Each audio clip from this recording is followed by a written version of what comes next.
ಗೌರಿ ಗೌರಿ ಅತ್ತೆ, ಹೇಳಿ ಅತ್ತೆ, ಏನು ಕರೆದ್ರಾ? ಹ್ಞೂ ಹೌದಮ್ಮ ಗೌರಿ. ಇದು ಸೀರೆಗಳೆಲ್ಲ ಯಾವಾಗ ತಗೋಬೇಕು ಅಂತಿದೀಯ ಮದುವೆದು? ಇನ್ನೂ ಏನು ತಗೊಳ್ಳೇ ಇರಲ್ಲಮ್ಮ.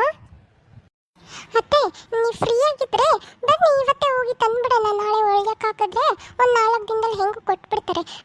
ಫ್ರೀ ಆಗಿದ್ದೀರಾ ಅಲ್ವಾ ಅತ್ತೆ? ಅಯ್ಯೋ ಇಲ್ವಲ್ಲಮ್ಮ ಗೌರಿ, ಇನ್ನು ಮನೇಲಿ ಸಾಕಷ್ಟು ಕೆಲಸಗಳವೆ. ನೀನೊಂದು ಕೆಲಸ ಮಾಡು, ಹೆಂಗೂ ಮದರಂಗಿನೂ ಬಟ್ಟೆ ತಗೋಬೇಕಲ್ಲ, ನೀನು ಮದರಂಗಿ ಹೋಗ್ಬಿಟ್ಟು ನನಗೂ ಸೇರಿಸಿ ಹಂಗೆ ತಗೊಂಬಂದ್ಬಿಟ್ರಮ್ಮ. ಹೌದಾ ಅತ್ತೆ? ಮಾವಯ್ಯ ಇವರು ಎಲ್ಲಾರ್ದು ಬಟ್ಟೆ ತೆಗೆದು ಆಗೈತೆ. ಇನ್ನು ನಾವು 3 ಜನ ತಗೋಬೇಕಾಗಿರೋದು. ಮದರಂಗಿ ಎಲ್ಲಿ ತಗೋತಾಳೋ ಏನೋ, ಒಂದು ಮಾತು ಕೇಳೋಣ ಇರಿ ಅತ್ತೆ. ಹ್ಞೂ ಕಣಮ್ಮ, ಕೇಳೋಣ ಇರು. ಮದರಂಗಿ ಮಗಳೇ, ಹೇಳಿ ಅಮ್ಮ. ಏನು ಮದರಂಗಿ, ಇದು ನಮ್ಮ 3 ಜನದ ಬಟ್ಟೆನೇ ತಗೊಂಡಿಲ್ವಲ್ಲಮ್ಮ, ನಮ್ಮದೇ ಇನ್ನು ಪೆಂಡಿಂಗ್ ಇರೋದು. ನನಗೂ ಮನೆ ಹತ್ರ ಸ್ವಲ್ಪ ಕೆಲಸಗಳವೆ. ನೀನು ನಿಮ್ಮಕ್ಕೆ ಇವತ್ತು ಹೋಗಿ ತಂದುಬಿಡ್ತೀರೇನಮ್ಮ ಬೆಂಗಳೂರಲ್ಲಿ? ಹ್ಞೂ ಮದರಂಗಿ, ಇವತ್ತು ಹೋಗಿ ತಂದುಬಿಡೋಣ. ನಿನ್ಗಿನ್ನೇನು ಕೆಲಸ ಇಲ್ಲ ತಾನೆ? ಬಟ್ಟೆಗಳು ಬೇಕು ಅಂತಿದ್ದೆ, ಇನ್ನೂ ನೀನು ತಗೊಂಡಂಗೆ ಆಗುತ್ತೆ. ಹೆಂಗೂ ಹೋಗೋಣ ಇವತ್ತು? ಅದಕ್ಕೆ ನಾನು ಬರೋದಕ್ಕಾಗಲ್ಲ, ನೀವೇ ಹೋಗಿ ತಂದುಬಿಡಿ. ನಾನು ನನ್ನ ಫ್ರೆಂಡ್ಸ್ ಹತ್ರ ಹೇಳಿದ್ದೀನಿ, ನಾನು ಅವ್ರ ಜೊತೆ ಹೋಗಿ ಶಾಪಿಂಗ್ ಮಾಡ್ಕೊಂಬರ್ತೀನಿ. ನಾನು ನಿಮ್ಮ ತಗೊಳ್ಳೋ ಹತ್ರ ಎಲ್ಲ ನನಗೆ ಇಷ್ಟ ಆಗಲ್ಲ. ಅದಕ್ಕೆ ನಾನೇನಿದ್ರು ಮಾಲಲ್ಲೇ ತಗೋಬೇಕು. ಅಯ್ಯೋ ಮದರಂಗಿ, ಅದರಲ್ಲೇನಿದೆ, ನೀನು ಮಾಲಲ್ಲೇ ತಗೋ. ನಾನು ಪೋತಿಸಲ್ಲಿ ತಗೊಳ್ಳೋಣ ಅಂತ ಇದ್ದೀನಿ, ನಾನು ಅಲ್ಲಿ ತಗೋತೀನಿ. ಅಲ್ಲಿ ತಗೊಂಡಾದ್ಮೇಲೆ ಬೇಕಾದರೆ ನೀನು ಯಾವ ಮಾಲಲ್ಲಿ ತಗೋಬೇಕು ಅಲ್ಲೋಗಿ ತಗೊಳ್ಳೋಣ ಅಷ್ಟೇ. ಇಲ್ಲ ಅದಕ್ಕೆ ನನಗೆ ಆಗಲ್ಲ, ನಾನು ನನ್ನ ಫ್ರೆಂಡ್ಸ್ ಜೊತೆ ಡೈರೆಕ್ಟಾಗಿ ಮಾಲ್ಗೆ ಹೋಗಿ ಶಾಪಿಂಗ್ ಎಲ್ಲ ಮಾಡ್ಕೊಂಬರ್ತೀನಿ. ಮದರಂಗಿ, ಹಂಗೆಲ್ಲ ಹೇಳಬಾರ್ದಮ್ಮ. ಅವಳು ಒಬ್ಬಳೇ ಹೋಗ್ಬೇಕಲ್ವಾ? ಗೌರಿ ಜೊತೆ ನೀನು ಹೋಗು. ನಿನ್ನ ಫ್ರೆಂಡ್ಸ್ ಜೊತೆ ಬೇಕಂದರೆ ಇನ್ನೊಂದಿನ ಹೋಗು ಅಂತೆ, ಮದುವೆ ಆದಮೇಲೆ ನಿಧಾನಕ್ಕೆ. ಅಮ್ಮ ನನಗಾಗಲ್ಲ ಅಮ್ಮ, ನಾನು ಇವಾಗ ನನ್ನ ಫ್ರೆಂಡ್ಸ್ ಜೊತೆ ಹೋಗಿ ಶಾಪಿಂಗ್ ಮಾಡ್ಕೊಂಡು ಬರೋದು. ನಾನು ಅದಕ್ಕೆ ಜೊತೆ ಹೋಗೋಕ್ಕಾಗಲ್ಲ ಅಮ್ಮ. ಬೇಕಿದ್ರೆ ನೀವು ಅದಕ್ಕೆ ಹೋಗ್ಬಿಟ್ಟು ಏನೇನು ಬೇಕೋ ತೊಗೊಂಡು ಬನ್ನಿ ನಿಮಗೆ. ಹಲೋ, ನಾವು ನಿಮ್ಮ ಮದುವೆಗೆ ಶಾಪಿಂಗ್ ಹೋಗ್ತಾ ಇರೋದು. ಏನು ನಮಗೆ ಬೇಕಾಗಿರೋದಕ್ಕೆ ಹೋಗ್ತಾ ಇಲ್ಲ. ಏನು ಯಾವಾಗಲೂ ಫ್ರೆಂಡ್ಸು ಅಂತಿದೆಯಾ? ಮದುವೆ ಆಗ್ತಿದೆಯಾ ಅನ್ನೋದು ನೆನಪಲ್ಲಿರಲಿ ಮದರಂಗಿ ನಿನಗೆ. ಅದಕ್ಕೆ ನೀವು ನನಗೆ ಬುದ್ಧಿ ಹೇಳೋದಕ್ಕೆ ಬರಬೇಡಿ. ನಿಮಗೆ ಬೇಕಿದ್ರೆ ಏನು ಬೇಕೋ ಹೋಗಿ ನೀವು ತೊಗೊಳ್ಳಿ. ನನಗೆ ಬೇಕಾಗಿರೋದನ್ನು ನಾನು ನನ್ನ ಫ್ರೆಂಡ್ಸ್ ಜೊತೆನೇ ಹೋಗಿ ತೊಗೊಳ್ಳೋದು. ಅತ್ತೆ ನೋಡಿದ್ರಲ್ಲ ಹೇಗೆ ಮಾತಾಡ್ತಿದ್ದಾಳೆ ಅನ್ನೋದನ್ನು. ನಾವು ಇವ್ರ ಜೊತೆ ಹೋಗಿ ತೊಗೊಳ್ಳೋದೇನು ಬೇಡ, ನಾನೊಬ್ಬಳೇ ಹೋಗಿ ತೊಗೊಂಬರ್ತೀನಿ. ನಿಮ್ಗೆ ಏನೇನು ಬೇಕು ಅಂತ ಹೇಳಿ ಅತ್ತೆ ಸಾಕು. ಮದರಂಗಿ, ಏನಮ್ಮ ನೀನು? ನಿಮ್ಮ ಅತ್ತೆ ಜೊತೆ ತಾನೇ ಹೋಗು ಅಂದಿದ್ದು. ನೀನು ನೋಡಿದ್ರೆ ಯಾವಾಗಲೂ ಫ್ರೆಂಡ್ಸು ಅಂತೀಯಲ್ಲಮ್ಮ. ಮದುವೆ ಆದಮೇಲೂ ಅವ್ರ ಮನೇಲೂ ನೀನು ಹಿಂಗೆ ಮಾಡಿದ್ರೆ ನಮಗೆ ತಾನೇ ಬೈಯೋದವರು.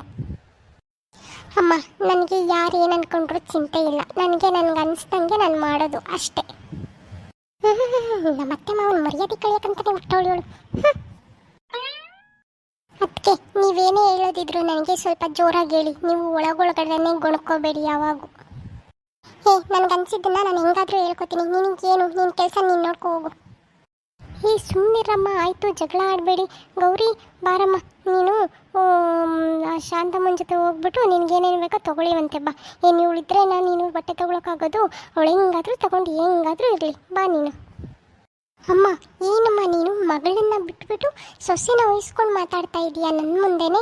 ಇಷ್ಟೇನಾ? ಮದುವೆಗೆ ಮುಂಚೆನೇ ಹಿಂಗೆಲ್ಲ ಮಾತಾಡ್ತಾ ಇದೀಯಾ?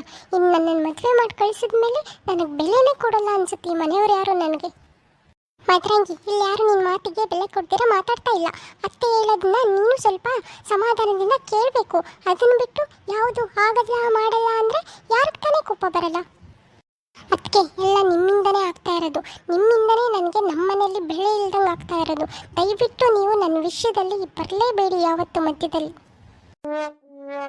ನೋಡಿದ್ರ ಅತ್ತೆ ಇವಳ ಮಾತನ್ನ? ನಾನು ಇವಳ ಮಧ್ಯದಲ್ಲಿ ಬಂದು ಇವಳಿಗೆ ಮರ್ಯಾದೆ ಇಲ್ದಂಗೆ ಮಾಡ್ತಿದ್ದೀನಂತೆ. ನಾನು ಹೇಳ್ಕೊಟ್ಟಿದ್ದೀನಿ ಅತ್ತೆ ನಿಮಗೆ ಇವಳ ಬಗ್ಗೆ ಹಿಂಗೆಲ್ಲ ಮಾತಾಡಿ ಅಂತ. ನಮ್ಮಮ್ಮ ಸರಿಯಾಗೇ ಇದ್ರು. ನಿಮ್ಮ ಮಾತು ಕೇಳಿನೇ ನಮ್ಮಮ್ಮ ನನ್ನ ಮೇಲೇ ಕೋಪ ಮಾಡ್ಕೊಳ್ಳೋಂಗೆ ಆಗಿರೋದು. ನಿಮ್ಮಿಂದನೇ ಇದೆಲ್ಲ ಆಗ್ತಿರೋದು. ಓಹೋ ಸಮಾಧಾನ, ನಾನು ಹೇಳ್ಕೊಟ್ಟು ನಮ್ಮ ಅತ್ತೆ ಏನು ಮಾತಾಡ್ತಾ ಇಲ್ಲ. ನಿಮ್ಮಮ್ಮಂಗೆ ನಿನ್ನ ಬುದ್ಧಿ ಏನು ಅಂತ ಚೆನ್ನಾಗಿ ಗೊತ್ತಿರೋದಕ್ಕೇ ನೀನು ಬೈತಾ ಇರೋದು. ಸುಮ್ಮನೆ ಅತ್ತೆ ಮೇಲೆಲ್ಲ ಆರೋಪ ಮಾಡೋಕ್ಕೆ ಬರಬೇಡ ನೀನು. ಅಮ್ಮ ಅದಕ್ಕೆ ನನ್ನ ಇಷ್ಟು ಬೈತಾ ಇದ್ರು ನೀನು ಸುಮ್ಮನೆ ಕೂತಿದೀಯಾ ಅಲ್ವಾ? ನೀವೆಲ್ಲರೂ ಒಂದೇ ಪಾರ್ಟಿ, ನಾನು ಒಬ್ಬಳನ್ನ ಮಾತ್ರ ಬೇರೆ ಮಾಡಿಬಿಟ್ಟಿದೀಯಾ. ಇರಲಿ ನಾನು ಮದುವೆ ಆಗಿ ಹೋಗ್ತೀನಲ್ಲ, ಆಮೇಲೆ ಈ ಮನೆಗೆ ಒಂದು ಕಾಲು ಕೂಡ ಇಡಲ್ಲ ನಾನು, ನೋಡ್ತಾ ಇರು. ಮದರಂಗಿ, ಯಾಕಮ್ಮ ಎಲ್ಲದಕ್ಕೂ ಸುಮ್ಮನೆ ಕೋಪ ಮಾಡ್ಕೋತಾ ಇದೀಯಾ? ಅಮ್ಮ, ನೀವೇನು ಮಾತಾಡಬೇಡಿ. ನನಗೆ ಇವಾಗ ಯಾರ ಜೊತೆ ಮಾತಾಡೋದಕ್ಕೂ ಇಷ್ಟ ಇಲ್ಲ. ಮದರಂಗಿ, ಮದರಂಗಿ ಮಗಳೇ, ನಿಂತ್ಕೊಳ್ಳಮ್ಮ. ಅತ್ತೆ ಬಿಡಿ ಅತ್ತೆ, ನೀವೇನು ಬೇಜಾರಾಗಬೇಡಿ. ನಾನು ಶಾಂತಕ್ಕ ಹೋಗಿ ನನಗೆ ನಿಮಗೆ ಸೀರೆ ತೊಗೊಂಡು ಬರ್ತೀನಿ. ಬೇರೆ ಏನಾದರೂ ತರಬೇಕು ಅಂತಿದ್ರೆ ಹೇಳಿ ಅತ್ತೆ, ಬೆಂಗಳೂರಿಂದ ಅಲ್ಲೇ ತಂದುಬಿಡ್ತೀನಿ ಹಂಗೇನೆ. ಬೇರೆ ಇನ್ನೇನಿಲ್ಲಮ್ಮ, ಬಟ್ಟೆಗಳಷ್ಟೇ. ಚೆನ್ನಾಗಿರೋದು ಯಾವುದೋ 1-2-3 ಸೀರೆ ತೊಗೊಂಬ ನನಗೆ. ನಿನ್ಗೆ ಎಷ್ಟು ಬೇಕೋ ಅಷ್ಟು ತೊಗೊಂಡು ಹುಷಾರಾಗಿ ಹೋಗ್ಬಿಟ್ಟು ಬಾರಮ್ಮ. ಇವತ್ತೇ ಹೋಯ್ತಿರೋ ನಾಳೆ ಹೋಯ್ತಿರೋ? ಇವತ್ತಾಗಲ್ಲ ಅನಿಸುತ್ತೆ ಅತ್ತೆ. ಇವತ್ತು ಕೇಳ್ತೀನಿ ಶಾಂತಕ್ಕನ, ನಾಳೆ ಹೋಗ್ಬಿಟ್ಟು ತೊಗೊಂಡು ಬರ್ತೀವಿ ಅತ್ತೆ. ಹ್ಞೂ ಸರಿ ಅಮ್ಮ, ಹಾಗೆ ಮಾಡಿ. ಸರಿನಮ್ಮ, ನನಗೆ ಯಾಕೋ ಸ್ವಲ್ಪ ತಲೆನೋವ್ತಿದೆ. 1 ಅವರ್ ಮಲ್ಕೊಂಡು ಬರ್ತೀನಿ. ನೀನು ಮಲ್ಕೊ ಒಂದು ಸ್ವಲ್ಪ ಹೊತ್ತು. ಬಿಸಿಲು ಜಾಸ್ತಿ, ಆಚೆ ಓಡಾಡೋಕ್ಕೂ ಆಗಲ್ಲ. ನೀನು ಒಂದು ಸ್ವಲ್ಪ ಹೊತ್ತು ಮಲ್ಕೊಂಡು ನಿಧಾನಕ್ಕೆ ಅವ್ರ ಮನೆ ತಕ್ಕ ಹೋಗ್ಬಿಟ್ಟು ಸಾಯಂಕಾಲದಂಗೆ ಕೇಳ್ಕೊಂಬ. ಆಮೇಲೆ ನಾಳೆಗೆ ಹೋಗಿವ್ರಂತೆ. ಹ್ಞೂ ಸರಿ ಅತ್ತೆ, ಸಾಯಂಕಾಲನೇ ಹೋಗಿ ಕೇಳ್ಕೊಂಬರ್ತೀನಿ ಬಿಡಿ. ನೀವು ಹೋಗಿ, ನೀವು ಮಲ್ಕೊಂಡು ಸ್ವಲ್ಪ ರೆಸ್ಟ್ ಮಾಡೋಗಿ. ಸರಿ ಕಣಮ್ಮ.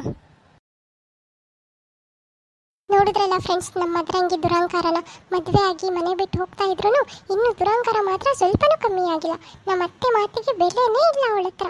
ಯಾವಾಗ ನೋಡಿದ್ರು ನನ್ನ ಫ್ರೆಂಡ್ಸ್ ಜೊತೆ ಹೋಗಬೇಕು, ನನ್ನ ಫ್ರೆಂಡ್ಸ್ ಜೊತೆ ತಗೋಬೇಕು ಅಂತಾಳೆ. ಸ್ವಲ್ಪ ಮನೆಯವ್ರ ಮಾತಿಗೂ ಬೆಲೆ ಕೊಡಬೇಕು ಹೆಣ್ಮಕ್ಳು. ನಿಮ್ಮನೇಲೂ ಯಾರಾದರೂ ಹೆಣ್ಮಕ್ಳು ಮದುವೆ ಆಗೋರಿದ್ರೆ ಅವರಿಗೆ ಸ್ವಲ್ಪ ತಗ್ಗಿ ಬಗ್ಗಿ ಹೇಳ್ಕೊಡೋದನ್ನ ಮೊದಲಿಂದನೇ ಕಳಿಸಿ ಫ್ರೆಂಡ್ಸ್. ಈ ನೋಡಿ, ಇವಾಗ ಮದುವೆ ಆಗೋ ಟೈಮಲ್ಲಿ ನಾವು ಕಲ್ಸಕ್ಕೆ ಹೋದರೆ ಅವರು ಬಗ್ಗಲ್ಲ, ನಮಗೆ ಹಿಂದಿರುಗಿ ಮಾತಾಡ್ತಾರೆ. ಇದರಿಂದ ಅವರ ಅಪ್ಪ ಅಮ್ಮಗೂ ಬೇಜಾರು, ನಮಗೂ ಬೇಜಾರು. ಸರಿ ಫ್ರೆಂಡ್ಸ್, ಎಲ್ಲರೂ ನಮ್ಮ ಚಾನಲ್ಗೆ ಸಬ್ಸ್ಕ್ರೈಬ್ ಮಾಡಿಕೊಂಡು ನಮ್ಮ ವೀಡಿಯೋಸ್ನ ನೋಡಿ ಸಪೋರ್ಟ್ ಮಾಡಿ ಫ್ರೆಂಡ್ಸ್. ಇದೇ ಥರ ನೆಕ್ಸ್ಟ್ ವೀಡಿಯೋದಲ್ಲಿ ಸಿಗ್ತೀನಿ. ಬಾಯ್.